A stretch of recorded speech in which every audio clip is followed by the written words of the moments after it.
So hello and welcome back to the another video of Northern Impulse Biology tutorial. I am Hina Singh and I am going to teach you guys Kingdom Fungi. Study of fungi is known as mycology, ठीक है, और mycetology, ठीक है. Next one is Kingdom fungi. Kingdom fungi is unique kingdom. Is unique kingdom. ठीक है. क्यों है ये kingdom fungi unique? Because it has all heterotrophic organism. All heterotrophic organism. ठीक है. तो किंगडम फंजाई जो है इसमें सारे के सारे हेटेरोट्रॉफिक ऑर्गेनिजम्स होते हैं. देन उसके बाद बात आ जाती है जो फंजाई है उसके कुछ जनरल कैरेक्टरिस्टिक्स हैं. फर्स्ट ऑफ ऑल जो फंजाई है वो क्या है? ए क्लोरोफिलस. ए क्लोरोफिलस मतलब क्या होता है? ए क्लोरोफिलस यहाँ पर जो ए है वो रिप्रेजेंट करेगा एब्सेंस. Okay, absent. जहां पर भी आपको ए लेटर आता है किसी भी वर्ड से पहले तो आप वहां पर क्या समझेंगे कि कोई चीज वहां पर एब्सेंट है. That means A chlorophyllous. इसमें क्लोरोफिल पिगमेंट एब्सेंट होता है किसमें? फंजाई में. सेकेंड बात, नॉन वेस्क्यूलर. ओके, आपको पता है कि वेस्क्यूलर बंडल जो है वो प्लांट्स में जो होते हैं प्रेजेंट होते हैं. वेस्क्यूलर बंडल क्या होते हैं? अपना जाइलम एंड फ्लोएम. ठीक है, जाइलम एंड फ्लोएम होते हैं वेस्कुलर बंडल, लेकिन फंजाई के केस में वो होते हैं एब्सेंट. ओके, तो दो चीजें क्लियर हो गई. थर्ड वन इज कि fungi is eukaryotic organism. Okay, eukaryotic. Fungi कैसा है? अपना यूकैरियोटिक ऑर्गेनिज्म है. And after this very important कि फंजाई इज स्पोर प्रोड्यूसिंग. ठीक है, फंजाई इज स्पोर प्रोड्यूसिंग. अगर आपने कभी भी ध्यान दिया होगा, ठीक है, अगर आपने कभी भी ध्यान दिया होगा कि फंजाई के छोटे छोटे अगर आपने ब्रेड मोल्ड देखे होंगे तो वैसे तो काफी ज्यादा माइन्यूट होते हैं, आपको नजर नहीं आएंगे, लेकिन हाँ वहां पे कुछ छोटे छोटे स्पोर्स होते हैं जो कि फंजाई की एक कैरेक्टरिस्टिक है कि वो क्या करेगी? स्पोर फॉर्मेशन करेगी, जिससे फिर आगे फर्दर ऑन प्रोसेसेस चलेंगे. सो ये है जनरल कैरेक्टरिस्टिक ऑफ फंजाई कि हम अकरेंस अभी कर रहे हैं. ठीक है, अकरेंस कहाँ आपको फंजाई मिलेगी? In warm. पहली बात तो ये है कि फंजाई को ग्रो करने के लिए वार्म मीडियम चाहिए. ठीक है, वार्म ह्यूमिड कंडीशन. सेकेंड बात आ जाती है डार्क. ठीक है, warm, dark and moist environment. ठीक है, और वहां पर कैसा एनवायरनमेंट होना चाहिए? मॉइस्ट एनवायरनमेंट, मॉइस्चर होना चाहिए. ठीक है, तो ये तीन चीजें आपको हमेशा ध्यान में रखनी है कि फंजाई कहाँ पर ग्रो करेगी? Warm, dark and moist condition में. ओके, अब आपने देखा होगा कि फंजाई जो है आपको ऑलमोस्ट सभी जगह मिल जाएगी. ठीक है, फंजाई जो होगी प्लांट्स के ऊपर भी होगी, फंजाई जो है एनिमल्स के ऊपर भी होगी. ठीक है, फंजाई जो है अपने वाटर, सॉइल, एयर किसी भी मीडियम में हो सकती है. तो ये जो नेचर है, ये जो इसका अकरेंस का नेचर है, fungi is found everywhere. Okay, तो ये कौन सा नेचर होता है इसका? कॉस्मोपॉलिटन. ठीक है, कॉस्मोपॉलिटन. तो कॉस्मोपॉलिटन नेचर क्या होता है कि विच इज फाउंड एवरीवेयर. हमने बात कर ली कि ये सॉइल में होती है, वाटर में होती है. ओके, सब जगह पाई जाती है मैक्सिमम, लेकिन सबसे ज्यादा कहाँ पाई जाती है? तो सबसे ज्यादा जो है फंजाई है terrestrial. Then second one is aquatic.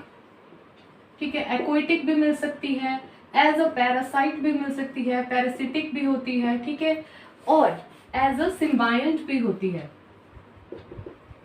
ठीक है, तो ये इसकी चार चीजें आ जाती है कि कहाँ कहाँ पे फंजाई मिलती है. कि सबसे ज्यादा कहाँ होगी? टेरेस्ट्रियल में फंजाई होगी. As you all know, when bread develops a mold, NCERT की लाइन है कि when bread develops a mold or orange rot, this is because of fungi.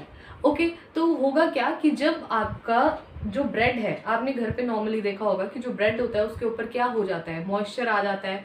ठीक है, मॉइस्चर आने के बाद वो सड़ जाता है और उसके ऊपर कुछ जम जाता है, कुछ ऐसी कॉटन की तरह सब्सटेंस होता है, वो कुछ नहीं होता, वो होती है fungi. Okay, this is fungi. और अगर आपने देखा होगा कि ऑरेंज के केस में अगर आपने सिट्रस फ्रूट्स देखे होंगे जो ज़्यादा दिन अगर हम उन्हें रख देते हैं और गर्म एनवायरनमेंट हो तो वो क्या हो जाते हैं, एकदम ग्रेइश सा पैचेस आ जाएंगे। बट यस कि उसमें फंजाई जो है अपनी ग्रो हो जाती है। तो ये सब कुछ किसके कारण होता है, फंजाई के कारण। आप कॉमनली मशरूम्स यूज करते हो, कॉमन मशरूम, ठीक है। सो कॉमन मशरूम्स जो कि एडिबल होते हैं, ठीक है, कॉमन मशरूम्स एडिबल होते हैं, ठीक है। टोड स्टूल भी एक मशरूम की ही वैरायटी है। मोस्ट पॉइजनस मशरूम इनको हम बोलते हैं, मोस्ट पॉइजनस मशरूम्स, ठीक है। मोस्ट पॉइजनस मशरूम्स जो है इनको बोलते हैं टोड स्टूल्स को।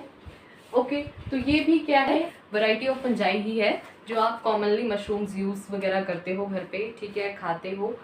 अब हम बात करेंगे किसकी, कि अच्छा अब हमने बात कर ली कि एज अ पैरासाइट वो रहती है, लेकिन कभी आपने अगर ध्यान से देखा होगा तो वीट होती है, जो गेहूं है, उसके ऊपर कई बारी डिजीज लग जाता है। जैसे अपना वीट का प्लांट है, ठीक है, ये इसकी ग्रेन्स हैं, ओके, और ये एक इसमें लीफ है, ठीक है।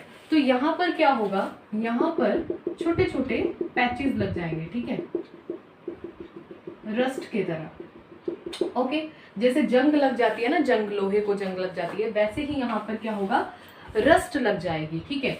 इसकी लीव्स को क्या लग जाएगी, रस्ट लग जाएगी। तो ये वीट प्लांट के ऊपर जो लगने वाली रस्ट है वो किसकी वजह से होती है, फंजाई की वजह से। तो इस डिजीज को हम क्या बोलते हैं, वीट रस्ट। क्या बोलते हैं इसको, वीट रस्ट डिजीज बोलते हैं, जो कि फंजाई की वजह से ही होता है।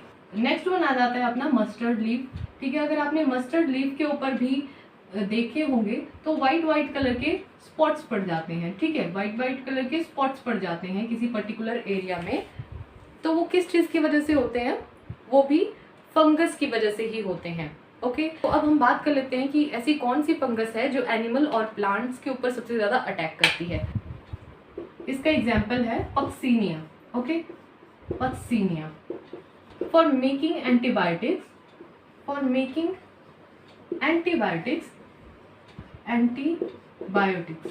ठीक है। तो जो एंटीबायोटिक्स है उनको बनाने के लिए जो फंजाई यूज होती है वो कौन सी फंजाई होती है, पेनिसिलियम, ठीक है, Penicillium. So this is Penicillium. आपको पता है फर्दर ऑन अगर हम आगे कभी डिस्कस करेंगे तो इसकी दो स्पीशीज होती है, एक तो होती है पेनिसिलियम नोटेटम और एक होती है पेनिसिलियम ग्राइसोजेनम।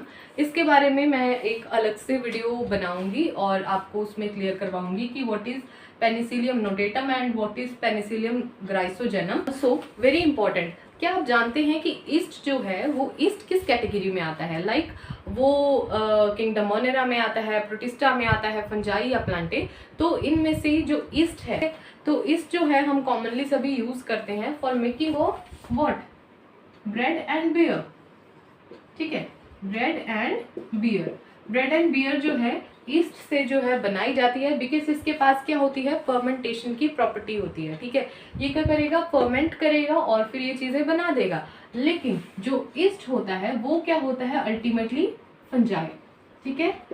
ईस्ट क्या है, फंजाई। और एक बहुत ही इंटरेस्टिंग बात कि ईस्ट क्या है, यूनिसेलुलर, ठीक है। सो ईस्ट इज यूनिसेलुलर फंजाई, ठीक है। सिंगल सेल्ड जो है ये फंजाई होती है जो कि ब्रेड और बियर बनाने में जो होती है काम आती है। ओके, सो ईस्ट का जो है आप साइंटिफिक नेम जो है याद कर लीजिएगा, या इसको आप गूगल भी कर सकते हैं, सैक्रोमाइसिस सेरावीसिए इसका जो है साइंटिफिक नेम है। ओके, तो अब हमारे पास एक बहुत ही इंपॉर्टेंट क्वेश्चन आ जाता है कि why we kept our food in refrigerator. Okay, refrigerator में क्यों रखते हैं, उसकी जो रिक्वायरमेंट है फंजाई की रिक्वायरमेंट है वार्म कंडीशन। ओके, हम बोल सकते हैं वार्म, इसको कंडीशन चाहिए, ह्यूमिड डार्क प्लेस चाहिए जहाँ पे काफ़ी ज़्यादा मॉइस्चर हो। लेकिन इन केस ऑफ रेफ्रिजरेटर में क्या होगा, बहुत ज़्यादा कोल्ड होगा रेफ्रिजरेटर। ओके, तो उसको वार्म जो है वहाँ पर एरिया नहीं मिलेगा, ठीक है, ग्रो करने के लिए, और उसको ऑप्टिमम कंडीशन नहीं मिलेगी। क्या नहीं मिलेगी उसको? Optimum condition. ठीक है, optimum condition for what? For reactions. तो चलिए अब हम बात करते हैं स्ट्रक्चर ऑफ फंजाई की। ओके, तो अब हम किसकी बात करेंगे? स्ट्रक्चर ऑफ फंजाई की। ओके, स्ट्रक्चर ऑफ फंजाई में सबसे पहली बात ये है कि जो स्ट्रक्चरल यूनिट है वो क्या है फंजाई में? Hyphae. Okay, hyphae arranged into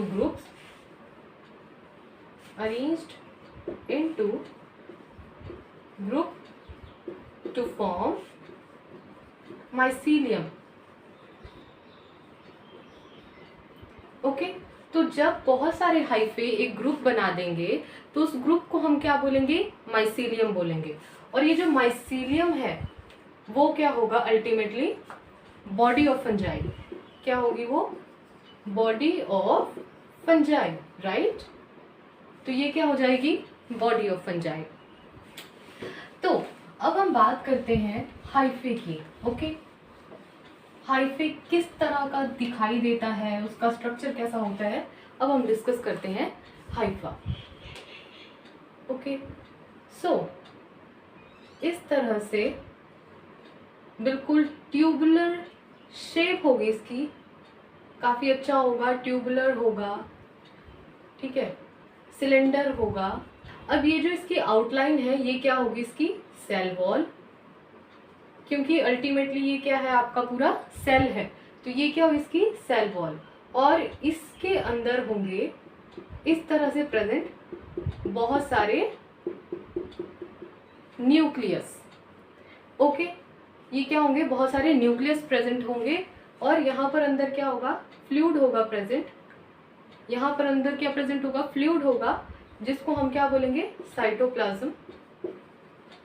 और साइटोप्लाज्म के अंदर क्या होंगे? अपने बहुत सारे न्यूक्लियस। तो जैसा कि मैंने बोला था कि ईस्ट क्या है? Single cell. लेकिन ईस्ट क्या है? इसमें एक्सेप्शन है, ठीक है। ईस्ट को छोड़ के जितनी भी फंजाई होगी वो सारी कैसी होगी? Multi nucleate filamentous. लेकिन ईस्ट क्या होगा? सिंगल सेल्ड और नॉन फिलामेंटस। ये याद हमने रखना है, ठीक है। तो इस तरह का स्ट्रक्चर जो होता है अपने हाइफे का होता है। चलिए, हाइफे आपको समझ में आ गया। और इसके अंदर सारी जो अपनी सेलुलर ऑर्गेनलीज होंगी वो सारी प्रेजेंट होगी, राइबोसोम, माइटोकॉन्ड्रिया एक्सेट्रा एक्सेट्रा, सारी इसमें प्रेजेंट होगी, ठीक है। वो डिवाइडेड हो जाएगा फर्दर ऑन 2 पार्ट्स में। एक तो होगा aseptate, okay, and second one is septate. तो जो एसेप्टेट है वो क्या? ए वर्ड क्या रिप्रेजेंट करेगा इसमें? एब्सेंस। Okay, absence. अच्छा, तो अब सेप्टेट क्या होते हैं, ठीक है। तो अब हम डिस्कस करेंगे कि सेप्टेट क्या होता है। जैसे ये है, ठीक है, ये एक ट्यूब है और इसके अंदर मैंने क्या कर दिया? पार्टीशनिंग कर दी, ठीक है, ये पार्टीशनिंग कर दी हमने। ओके, तो ये जो हमने पार्टीशनिंग की है इसमें ये जो वॉल लाइक स्ट्रक्चर हमने बनाए ये क्या हो गए? इसके सेप्टे हो गए, क्योंकि ये क्या कर रहा है? सेपरेशन कर रहा है। या फिर हम बोल सकते हैं कि ये जो पूरी कैविटी है इसको ये क्या कर रहा है? डिवाइड कर रहे हैं, ठीक है, डिवाइड कर रहे हैं ये वॉल लाइक स्ट्रक्चर्स। तो ये होते हैं सेप्टा। ओके, तो हम बात करते हैं सबसे पहले किसकी? एसेप्टेट की। एसेप्टेट कैसे हाइफे होंगे? इस तरह के होंगे, ओके, और इसके अंदर बहुत सारे न्यूक्लियस प्रेजेंट होंगे, मल्टी न्यूक्लिएट होगा, साइटोप्लाज्म वगैरह सब कुछ इसमें प्रेजेंट होगा, बट इसमें सेप्टा प्रेजेंट नहीं होंगे, ठीक है। तो इसको हम क्या बोलेंगे? एसेप्टेट। और इसको हम एक और भी बोलते हैं, बहुत इंपॉर्टेंट है, सीनोसिटिक।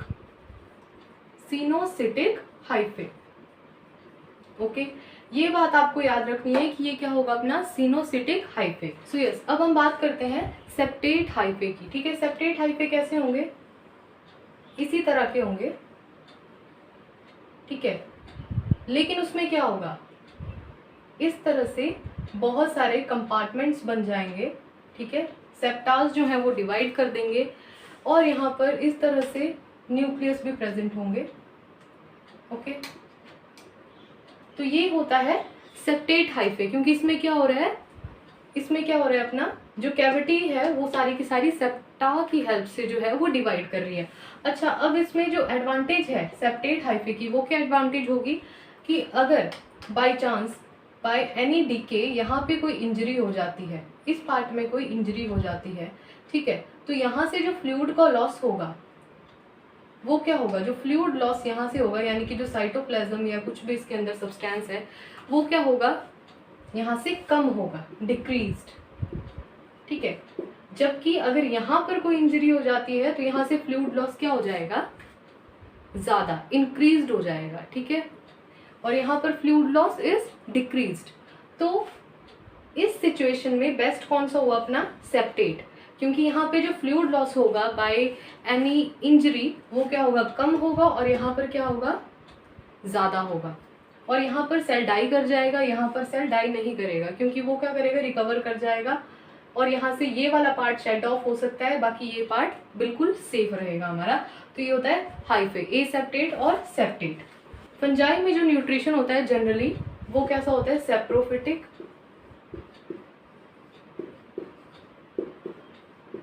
ओके।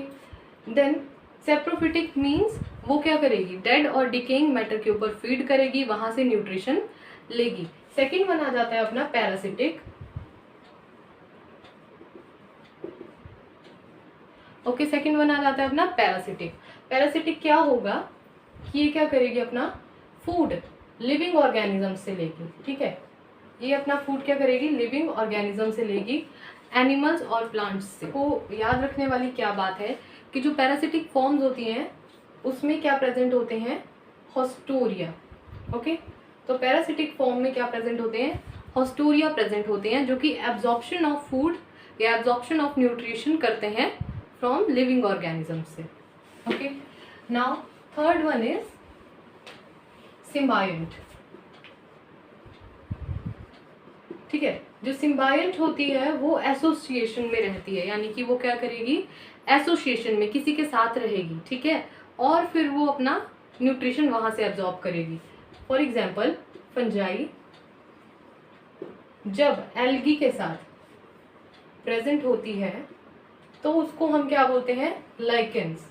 ठीक है, तो फंजाई जब किसके एसोसिएशन में प्रेजेंट होगी, एल्गी के एसोसिएशन में प्रेजेंट होगी, तो उसको हम क्या बोलेंगे, लाइकेंस बोलेंगे। ओके, और जब फंजाई जो है आपकी रूट्स ऑफ हायर प्लांट, ठीक है, रूट्स ऑफ हायर प्लांट, जितने भी आपके हायर प्लांट्स हैं उनके रूट्स के साथ जब वो एसोसिएशन में रहेगी तो उसको हम क्या बोलेंगे, माइकोराइजा। Mycorrhiza, mycorrhiza. ओके, तो इस तरह से हम फंजाई को बोल देंगे कि वो क्या है, लाइकन है, या तो वो माइकोराइजा है, किसके बिहाफ पे, सिम्बायसिस के बिहाफ पे। ओके, तो चलो अब हम नेक्स्ट करते हैं, हम रिप्रोडक्शन की बात करते हैं। तो फंजाई में रिप्रोडक्शन होती है 3 वेज से। कैसे, वेजिटेटिव, एसेक्सुअल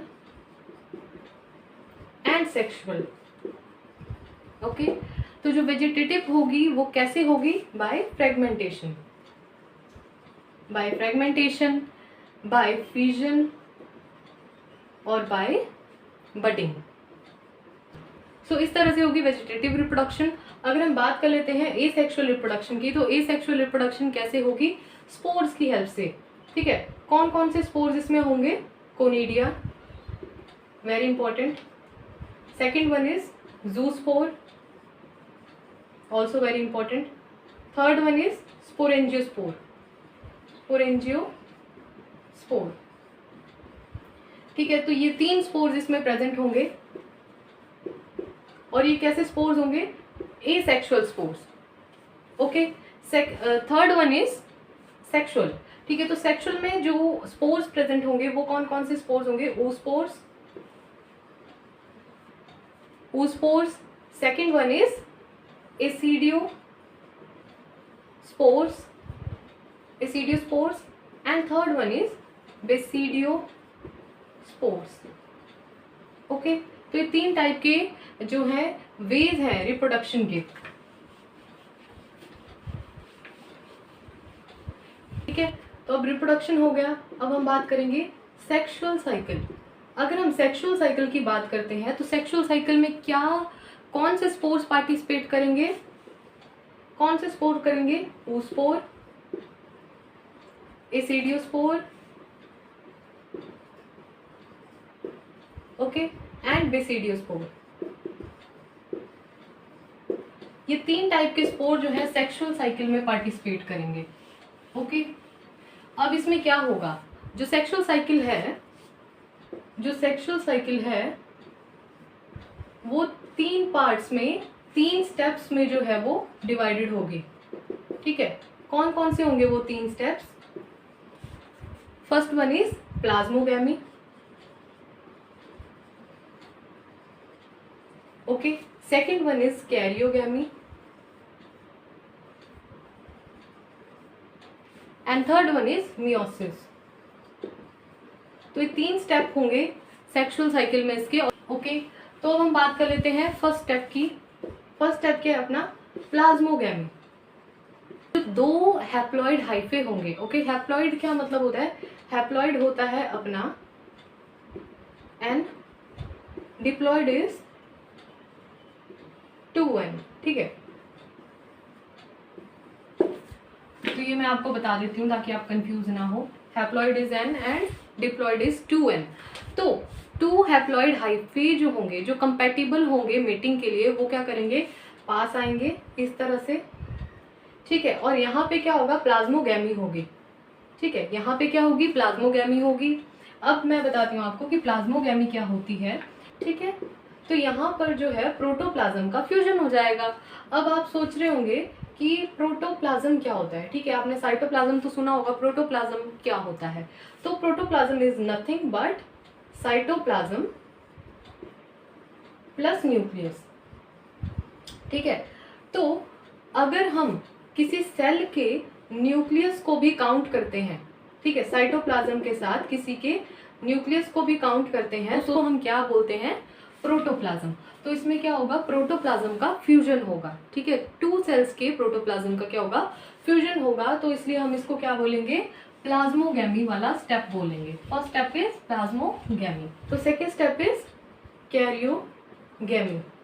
कैरियोगैमी क्या होता है कि यहाँ पे तो कैरियोगैमी क्या होता है? Fusion of nuclei, fusion of nuclei.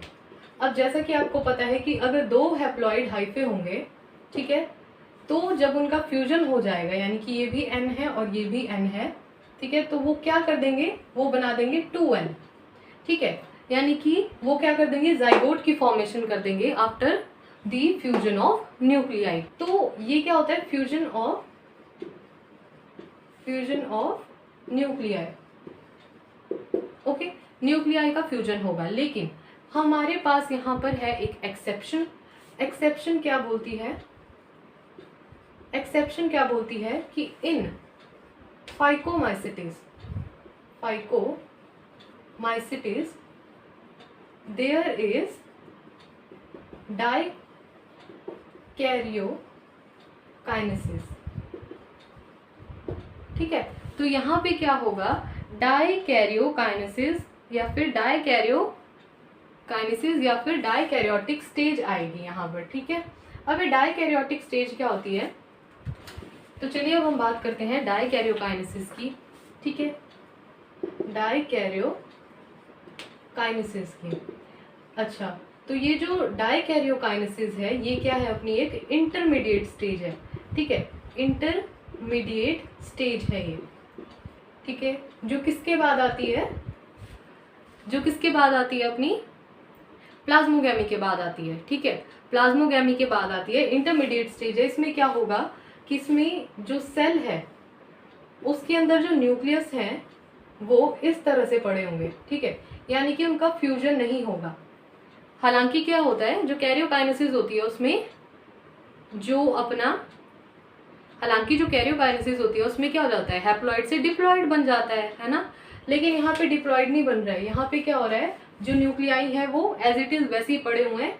हालांकि साइटोप्लाज्म क्या हो चुका है, आपस में फ्यूजन हो चुका है साइटोप्लाज्म का, लेकिन न्यूक्लियाई का फ्यूजन इसमें नहीं हुआ है, ठीक है। ये एक रेस्टिंग स्टेज होती है, बट आफ्टर कुछ टाइम के बाद ये स्टेज जो होती है कन्वर्ट हो जाती है किसमें, तो आफ्टर सम टाइम ये स्टेज जो होती है डिप्लॉइड स्टेज में कन्वर्ट हो जाती है, ठीक है। तो ये है डाइकैरियोटिक स्टेज। तो डाइकैरियोकाइनेसिस होती है, ये किस किस में प्रेजेंट होती है, in ascomycetes and basidiomycetes, okay, and basidiomycetes. और ये दोनों क्या है, ये है अपनी हायर ग्रुप ऑफ फंजाई, ठीक है। और एस्कोमाइसिटीज का क्या नाम होता है, सैक फंजाई, और बेसिडियोमाइसिटीज का क्या नाम होता है, क्लब फंजाई, ठीक है। तो ये जो डाइकैरियोकाइनेसिस वाली स्टेज आएगी, ठीक है, इंटरमीडिएट स्टेज जो आएगी वो किस में आएगी, एस्कोमाइसिटीज में और बेसिडियोमाइसिटीज में, ओके। तो अब हम बात कर लेते हैं कि जो कैरियोकाइनेसिस है उसमें क्या हो जाएगा अपना 2n, हैप्लॉइड से क्या बन जाएगा, डिप्लॉइड की फॉर्मेशन हो जाएगी। तो यहाँ पे क्या हो जाएगा, हैप्लॉइड से डिप्लॉइड की फॉर्मेशन हो जाएगी। और आगे चल के इसके बाद क्या होने वाली है, थर्ड स्टेप आने वाला है, बहुत इंपॉर्टेंट, ठीक है। थर्ड स्टेप आएगा जो कि है मियोसिस का, okay. As you all know meiosis क्या होता है, रिडक्शनल डिवीजन, ओके। तो ये क्या होता है, रिडक्शनल डिवीजन होता है। रिडक्शनल डिवीजन क्यों जरूरी है, क्योंकि फ्रूटिंग बॉडीज जो बनेगी उनके पास वो क्या होती हैं, हैप्लॉइड, ठीक है। तो फ्रूटिंग बॉडीज क्या होंगी, हैप्लॉइड। डिप्लॉइड स्टेज होगी 2n, जो डिप्लॉइड स्टेज होगी उससे क्या बन जाएगा अपना haploid stage, okay. Each one carries one nucleus, okay. तो ये आपको पता लग गया आफ्टर डिप्लॉइड स्टेज, ठीक है। डिप्लॉइड स्टेज के बाद क्या होगी, यहाँ पर मियोसिस होगी, ठीक है। मियोसिस के बाद क्या बन जाएंगी, यहाँ पर फर्दर ऑन जो प्रोजेनी बनेगी वो कैसी होगी, हैप्लॉइड, ठीक है, हैप्लॉइड। तो यहाँ से आपको क्लियर हो गया कि पहले क्या हुई, यहाँ पर प्लाज्मोगैमी हुई, ठीक है, प्लाज्मोगैमी हुई,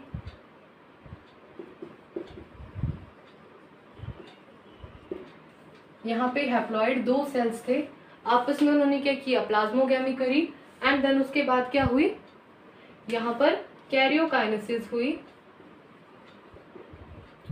एंड उसके बाद मियोसिस हुई जो कि रिडक्शनल डिवीजन होता है, and then there is a formation of haploid cells. लेकिन बीच में आपको याद क्या रखना है कि इसमें डाइकैरियोकाइनेसिस आती है, जो कि क्या है अपनी, जो कि इंटरमीडिएट स्टेज है। इंटरमीडिएट स्टेज किस में है, वो एस्कोमाइसिटीज और बेसिडियोमाइसिटीज में। तो this is all about kingdom fungi. अगर आप इस चैनल पर नए हैं तो चैनल को सब्सक्राइब कर लीजिएगा और मुझे कमेंट सेक्शन पर बताइएगा जरूर कि आपको वीडियो कैसी लगी, and also share this video with your friends. तब तक के लिए बाय बाय, टेक केयर, शुक्रिया, मिलते हैं अपनी नेक्स्ट वीडियो में, थैंक यू।